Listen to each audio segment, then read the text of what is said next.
Salut à tous, welcome on board, vous êtes sur la chaîne Emmanuel Aerostuff dans la section aéromodélisme.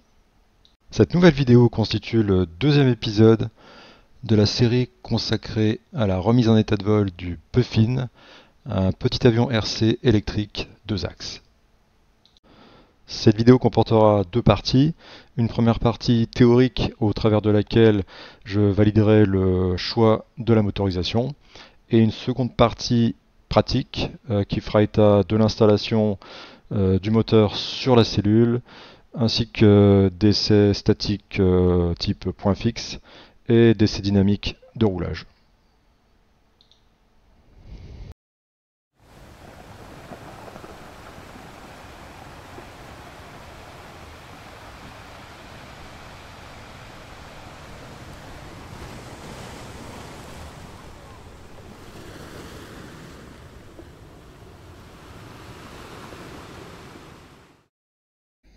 Comme annoncé, on va commencer par la validation théorique de la chaîne de propulsion électrique du Puffin. Cependant, si la partie théorique ne vous intéresse pas, je vous invite à passer directement à la partie pratique. Commençons par regarder quelles sont les caractéristiques générales de l'aéromodèle. Concernant la cellule, on a un fuselage d'une longueur de 575 mm, une envergure de 864 mm, une surface à l'air de 13 décimètres carrés, et un poids de 181 grammes. On continue avec les équipements. Donc l'hélice, c'est une hélice 5 par 5, donc diamètre 5 pouces et pas de 5 pouces également. Donc c'est une hélice que je récupère directement de l'épave de mon motoplaneur T2M Zest. Le moteur, donc c'est un moteur électrique brushless type Outrunner avec un KV de 1950 tours par minute par volt. C'est également récupéré du Zest. Le variateur, qu'on appelle également ESC pour Electronic Speed Controller, donc là c'est le même que celui du Zest, par contre c'est du matériel neuf. Concernant le récepteur, c'est également le même que celui du Zest, mais en neuf, donc c'est un mini récepteur 6 voies, étant donné que je vais réutiliser également la radiocommande du Zest. Quant au servomoteur, donc comme il s'agit d'un avion 2 axes, donc je n'ai besoin que de 2 servomoteurs. Récupérer également de l'épave du Zest. Donc ce sont des mini servomoteurs avec des engrenages métalliques. Quant à la batterie, donc c'est également des batteries LiPo. En fait j'en ai deux. Ce sont également des batteries que j'utilisais sur le Zest et que j'utilise toujours sur le Flamingo. Donc ce sont des batteries 3S, 3 éléments, avec une tension nominale de 11,1 volts, étant donné que chaque élément fait 3,7 volts individuellement. Ce qui nous amène à un poids total des équipements mécatroniques de 287 grammes, et donc un poids total de l'aéromodèle en ordre de vol de 468 grammes. Voilà, donc on s'approche du demi-kilo. Et on en déduit une charge à l'air de 37 grammes par décimètre carré. L'approche que je vais vous présenter maintenant est basée sur une méthode que j'ai trouvée sur internet et qui est proposée par un certain Yves qui fait partie d'un club d'aéromodélisme qui s'appelle le Camp Aéromodèle et également aéromodélisme normand à propulsion électrique. Donc je vous mettrai la référence de leur site et de cette méthode dans la description de la vidéo. À ceci près que la méthode proposée par cette personne donc, consiste à définir les composants d'une chaîne de propulsion électrique pour un modèle donné. Et en fait, dans mon cas, comme vous l'avez vu, je connais déjà les éléments de la chaîne, étant donné que c'est des éléments que je récupère d'une épave d'aéromodèle. Et donc, je vais faire un peu une méthode inverse, c'est un peu du rétro-engineering. Je vais en fait vérifier que les composants que j'ai en ma possession, je vais vérifier que ces composants-là puissent convenir à l'aéromodèle qui est le Puffin. Voici donc en image la chaîne de propulsion du Puffin. Donc c'est la chaîne de propulsion électrique typique, avec la batterie, le contrôleur, le moteur brushless et l'hélice. Nous allons maintenant vérifier que ces différents composants peuvent convenir à la chaîne de propulsion du Puffin. On va commencer par la validation du moteur. Pour ce faire, on va déterminer de quelle puissance mini moteur le Puffin a besoin, ce qui nous permettra de savoir si le moteur disponible peut convenir. Nous avons à notre disposition ce tableau générique qui va donner, suivant le type d'aéromodèle considéré et le type de vol souhaité, la puissance massique nécessaire. Dans le cas du Puffin, donc il s'agit d'un avion pour lequel je souhaite obtenir un vol sécurisant, eu égard au type de modèle et à mes compétences de pilote. Donc dans ce tableau, on voit que cela correspond à une puissance massique de 150 watts par kilo. Pour connaître la puissance moteur mini, il suffit de multiplier la puissance massique définie précédemment par la masse de l'avion. Dans le cas du Puffin, en arrondissant la masse de l'avion à 0,5 kg, on obtient 75 watts pour obtenir un vol sécurisant. Ce tableau donne les caractéristiques détaillées du moteur électrique disponible. Donc, en premier lieu, il s'agit d'indications dimensionnelles, donc liées à l'encombrement du moteur. Donc ces informations-là sont plus à considérer pour le côté pratique, notamment l'installation du moteur sur la cellule, ce qui est traité un peu plus tard dans la vidéo. Par contre, ce qui va nous intéresser sur la validation théorique du moteur, c'est son poids. Donc ici 48 grammes. La tension continue maximum qu'il peut supporter, donc ici 12 volts. Et la puissance maximum qu'il peut délivrer, donc 135 watts.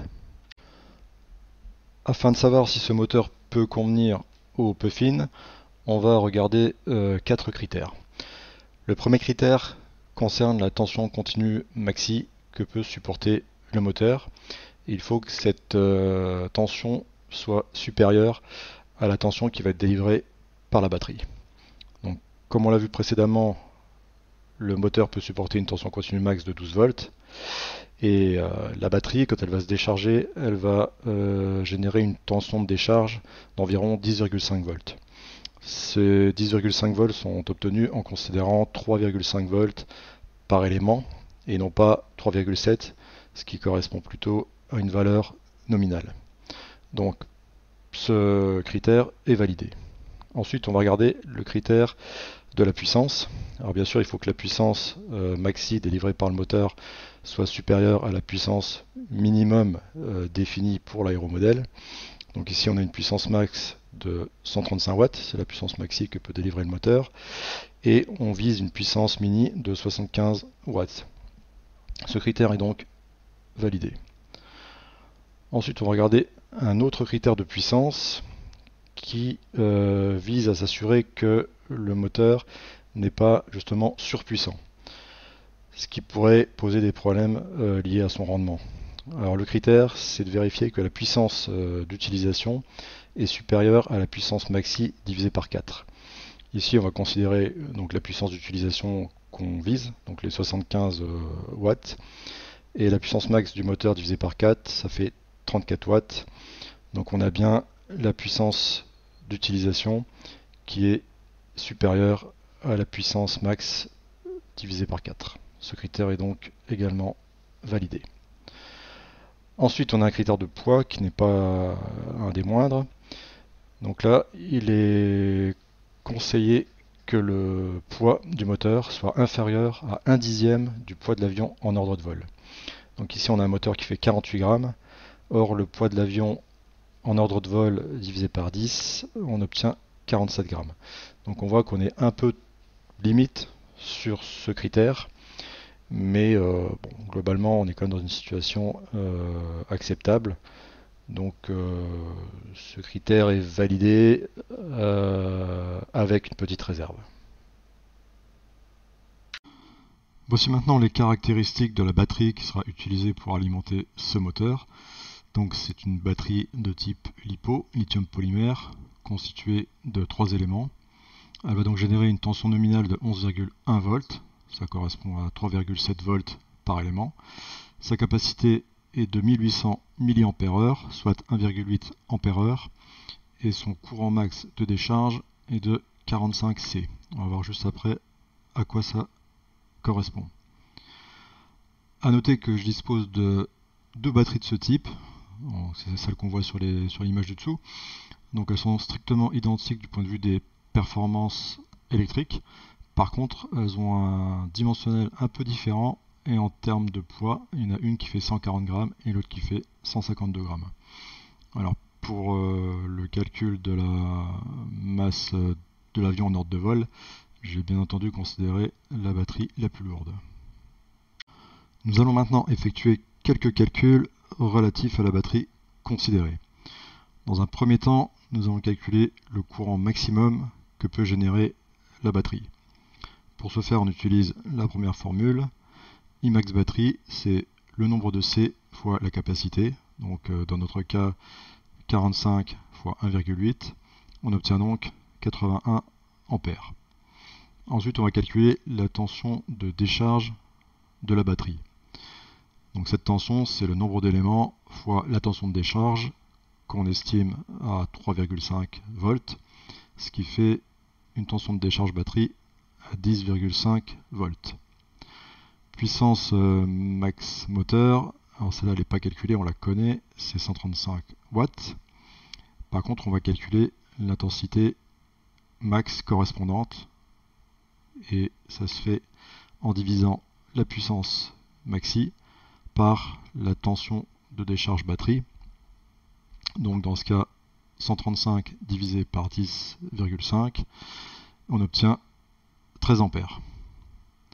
Et enfin, on calcule le temps nécessaire pour décharger la batterie à Imax moteur en appliquant la formule Tmax batterie égale capacité divisé par Imax moteur.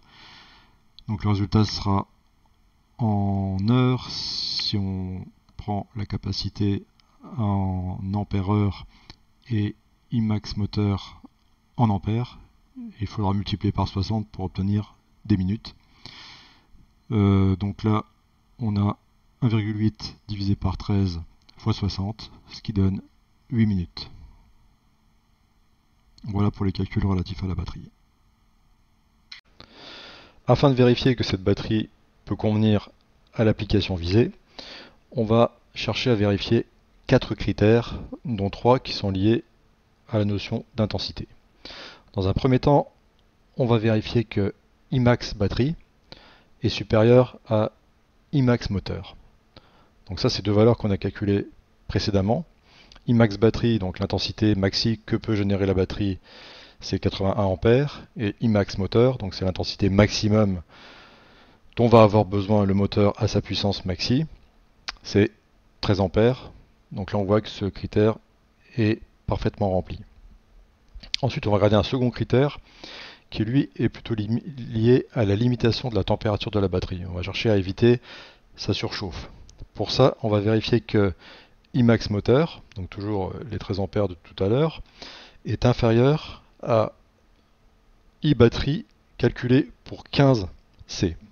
Donc précédemment, on avait calculé Imax batterie, donc c'était le nombre de C fois la capacité de la batterie. Pour calculer I15C, on considère non pas 45, qui est le nombre de C indiqué sur la batterie, mais on considère uniquement 15. Et on multiplie cette valeur par la capacité. Et donc 15 fois 1,8, ça fait 27. Donc là encore, le critère est rempli. Troisième critère, il va concerner la maximisation du temps de vol. Donc là, on souhaite que Imax moteur soit inférieur à I batterie calculé cette fois pour 10 C. Alors, Imax moteur, on le connaît, c'est 13 ampères.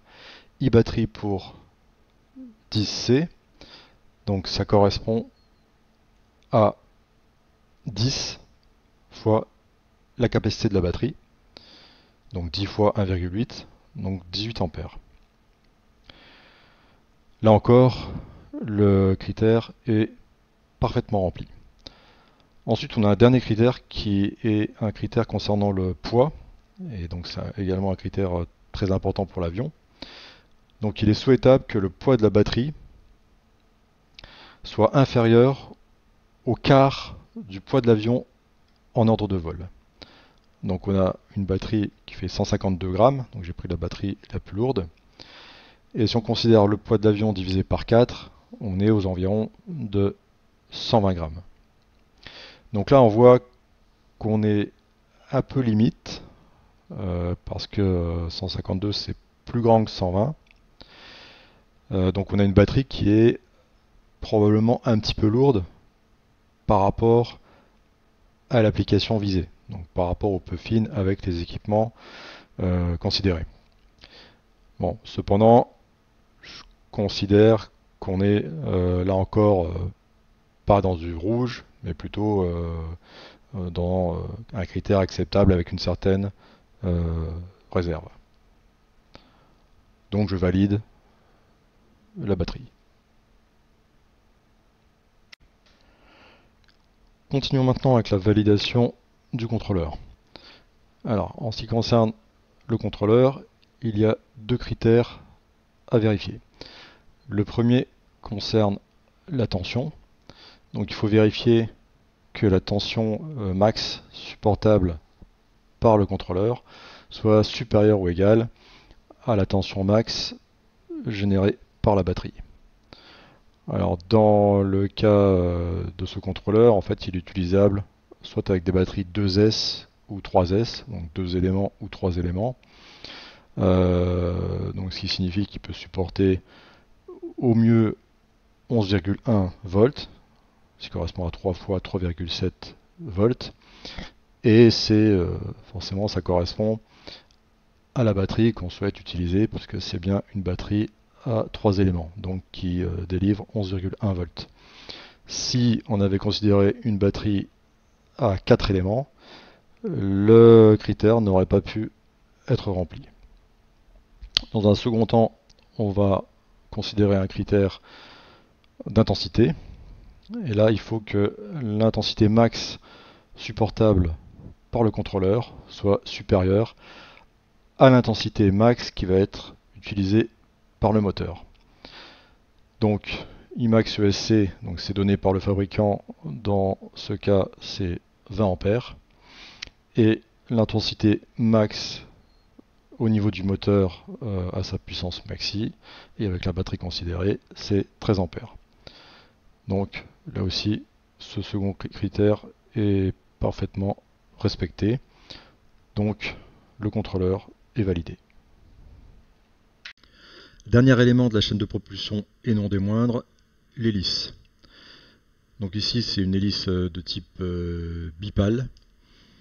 En termes de caractéristiques, on va considérer son diamètre et son pas qui sont tous les deux de 5 pouces, donc de 12,7 cm. Concernant l'hélice, il y a également quelques calculs à effectuer. Donc on va utiliser les formules qui sont données en dessous du tableau. Alors ces formules sont arrangées de manière à fonctionner avec certaines unités. Dans le tableau, dans certains cas, je donne 2 unités.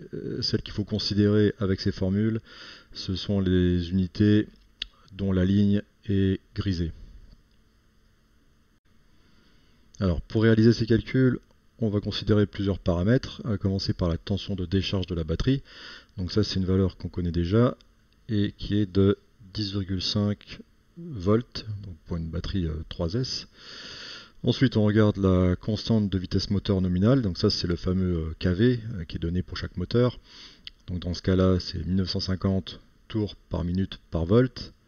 Et on va pouvoir calculer la vitesse d'hélice pleine puissance en utilisant la formule NT égale kV fois 0,85 fois 0,85 fois V batterie, ce qui va donner 14 793 tours par minute. Alors en fait, le 0,85 au carré, ça correspond à 2 abattements liés à des phénomènes magnétiques qui ont lieu au niveau du moteur à pleine puissance. Je ne vais pas les détailler ici, mais en gros, on peut considérer que ça correspond à une notion de rendement du moteur.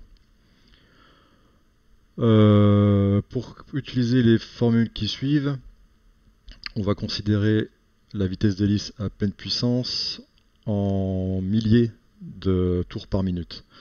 Donc on avait 14 793 tours par minute, ça fait 14,793 milliers de tours par minute. Ensuite, on regarde les paramètres de l'hélice. Donc diamètre de l'hélice, on l'a vu tout à l'heure, 5 pouces ou 0,127 mètres. Il faut utiliser des mètres pour que la formule fonctionne. Le pas de l'hélice, c'est pareil, 5 pouces en mètres 0,127.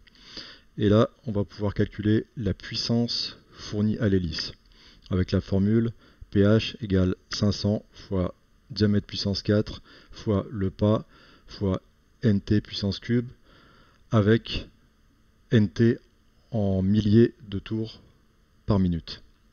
Ce qui nous fait en watts une puissance fournie à l'hélice de 53 watts. Ensuite, on calcule la traction de l'hélice avion arrêté. Donc en kilos, on a traction de l'hélice égale 4,9 fois diamètre au cube fois pas fois nt au carré, avec le diamètre et le pas donc en mètres et nt en milliers de tours par minute. Et ça nous donne une traction de l'hélice avion arrêté de 0,279 kg, qu'on peut convertir en grammes, donc 279 grammes. Ensuite, on va calculer la vitesse de vissage de l'hélice dans l'air, ce qu'on appelle également le vent d'hélice.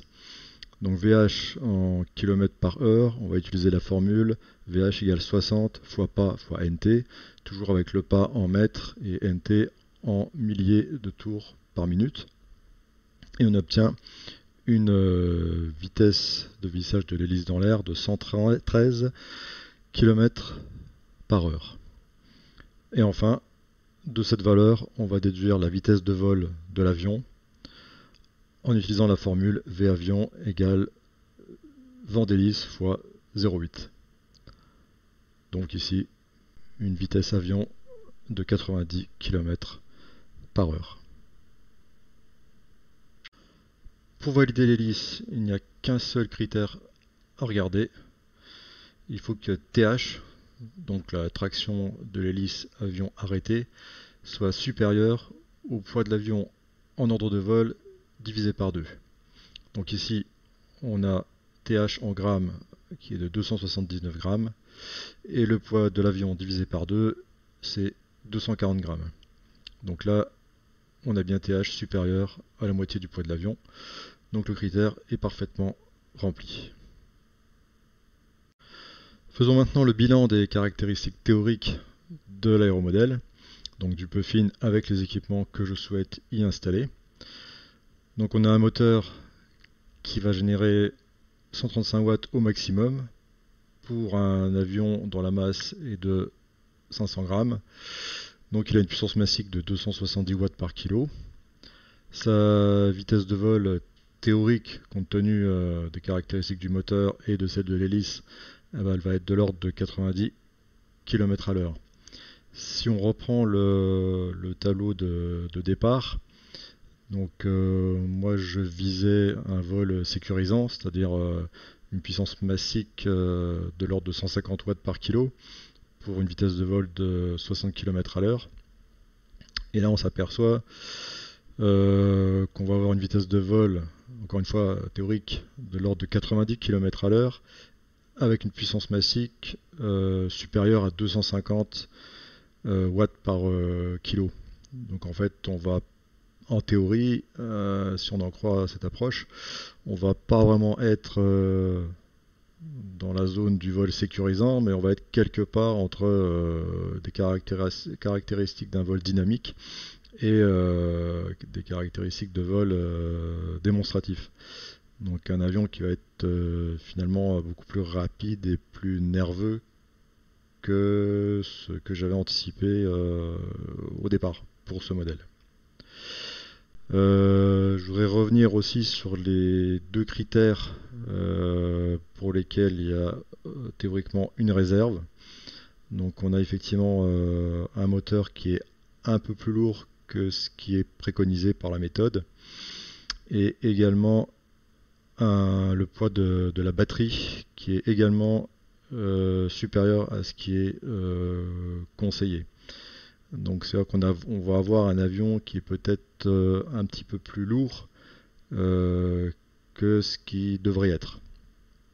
Si on regarde la charge à l'air, donc qui est de 37 grammes par décimètre carré,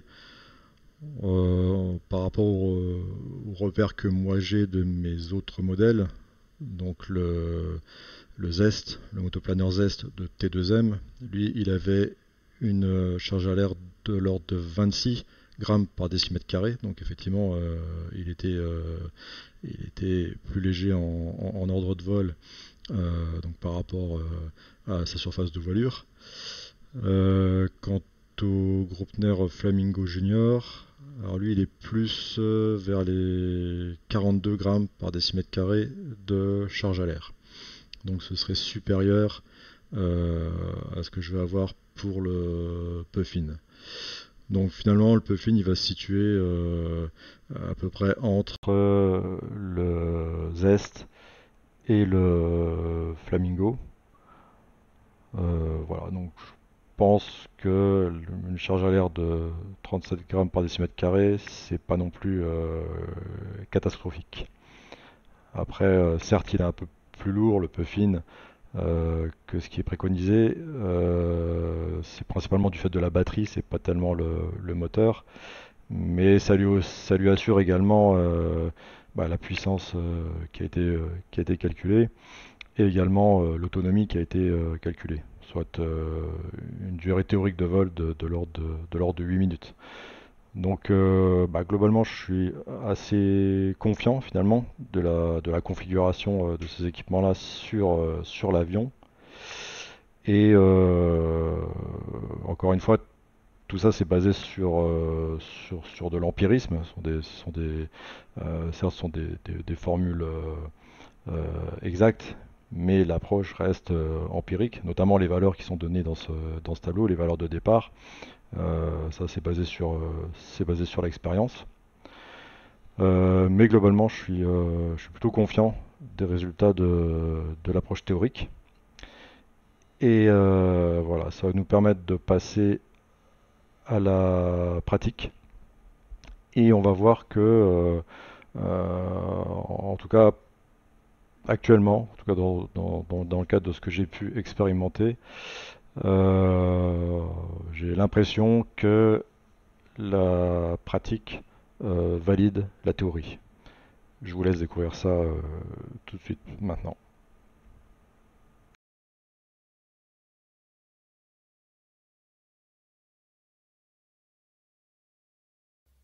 Et on se retrouve donc pour la partie pratique de la motorisation du Puffin. Donc, on a l'avion, j'ai démonté le train d'atterrissage pour que les manipulations soient un peu plus aisées.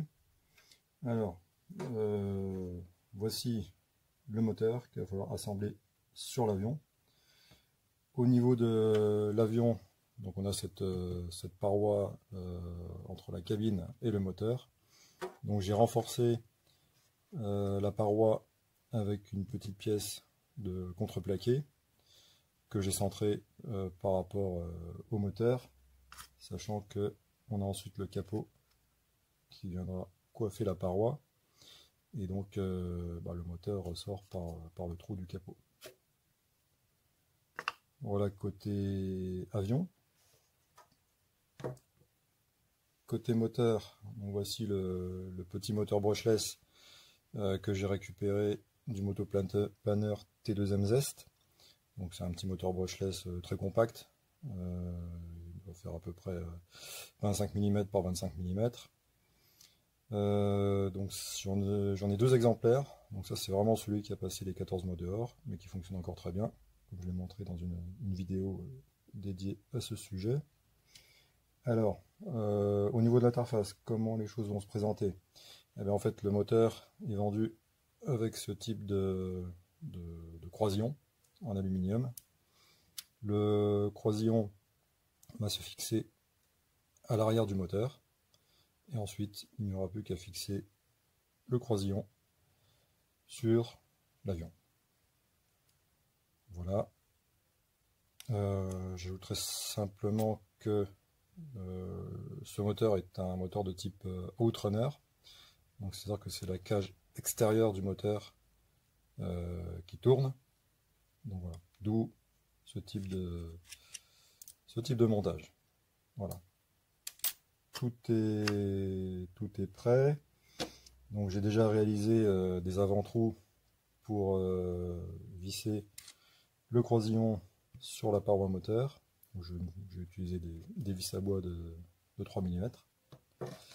Donc on va pouvoir procéder.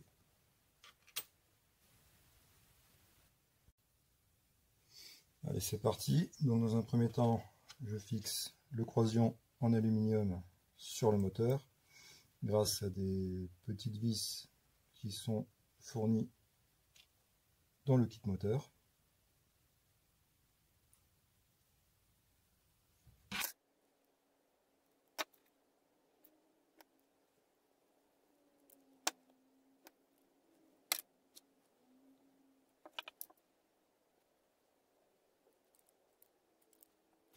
Et voilà qui est fait. Donc là, on a fixé le croisillon au moteur. Donc la cage peut tourner, le croisillon, lui, il reste fixe. Voilà, je resserre un petit peu les vis.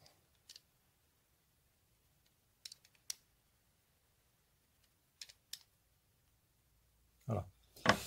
Et on peut passer à la fixation du croisillon sur le bâtimoteur.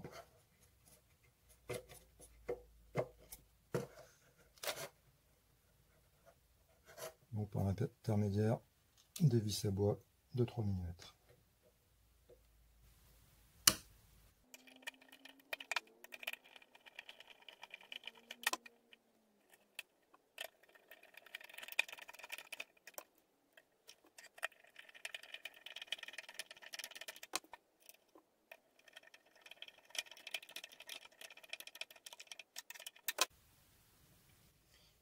Voilà, donc l'assemblage du moteur sur l'avion est réalisé.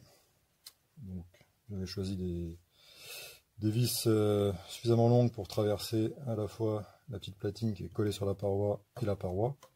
Donc là on a un assemblage qui est bien robuste. Maintenant on remet le capot en espérant que ce soit à peu près centré. Et c'est pas exactement le cas, mais après le trou du capot n'est pas tellement mieux centré ni plus rond. Donc voilà, ce qui était essentiel, c'était surtout d'avoir une rotation libre de la cage par rapport au capot, ce qui est le cas. Donc voilà, on peut considérer que l'opération est correctement réalisée. Et maintenant, on va pouvoir procéder à un essai moteur après avoir remonté le train d'atterrissage.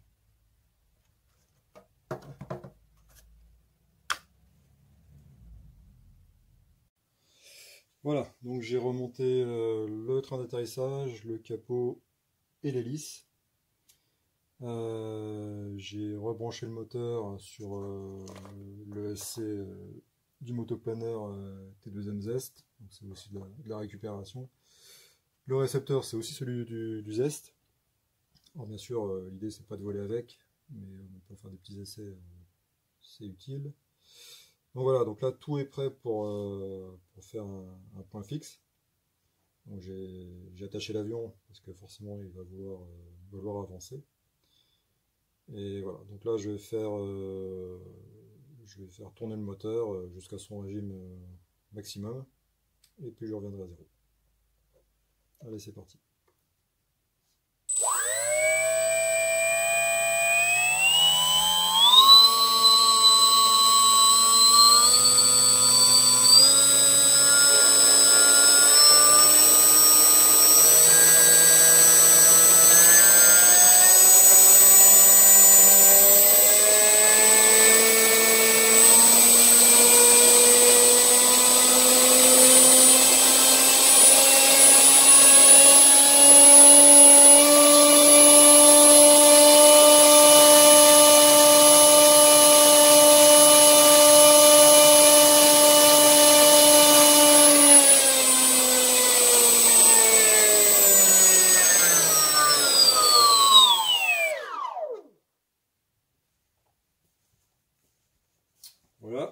l'essai est tout à fait concluant. Donc on voit que l'avion il a qu'une envie, c'est d'avancer. Et donc on va lui donner l'occasion de le faire en faisant un petit essai de roulage. Voilà, l'avion est prêt pour les essais de roulage. On n'est pas loin de la future masse maxi, étant donné que la batterie est embarquée. Là, il manque que la tringlerie, les servomoteurs et bien sûr la voilure. Mais bon, ça ne représente pas un surpoids important. Je n'ai pas parlé de l'hélice. Donc actuellement, l'hélice qui est sur l'axe du moteur, c'est celle du motoplaneur Zest. C'est une hélice 5x5. Je ne sais pas si c'est l'hélice la plus adaptée à ce modèle, mais bon, ça a l'air quand même de matcher. En tout cas, dans un premier temps, c'est celle que je vais utiliser.